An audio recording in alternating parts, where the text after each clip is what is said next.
It's that precious time for some real education. Thomas Heatherwick's The Rolling Bridge can be found at the intersection of utility and art. This particular rolling bridge is a type of curling movable bridge completed in 2004 as part of the Grand Union Canal office and retail development project at Paddington Basin in London.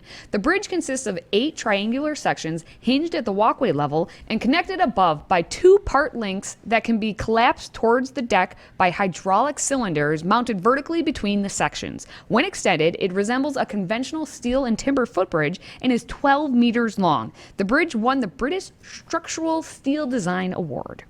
Yeah, and we live in a world that has become so technologized, right? We live in a world where the humane things, I mean, things like art and opera and even painting, they've all devolved. I mean, they've become agitprop and political. The fine arts are in many ways dead. They've been replaced with popular arts, the crafts.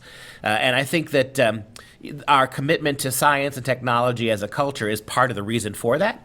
We seem to have come to the place and time in Western culture where we seem to collectively believe that the only place really that you're going to find truth or enduring truth or even remotely objective truth is in the sciences and technology.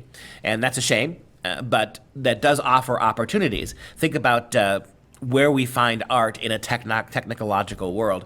You think about the curves of a really nice sports car, right? And you think about things like the rolling bridge, and take a look at the rolling bridge. Look at it in the beforehand. It's a beautiful, self-contained, and actually quite attractive structure there. It's a work of art in its own way, with the radiating spokes and it has one of the things that makes art beautiful is the combination of unity and diversity. The piece has to be one holistically, but it has to be made of diverse parts that contribute to the one beauty. And that really, that bridge before it's unraveled really has that there. And then when it's mechanical, it all comes apart on its own, and you can see the pictures there how that looks. Mike, go ahead. This is probably a good time. Let's show the people at home how it works.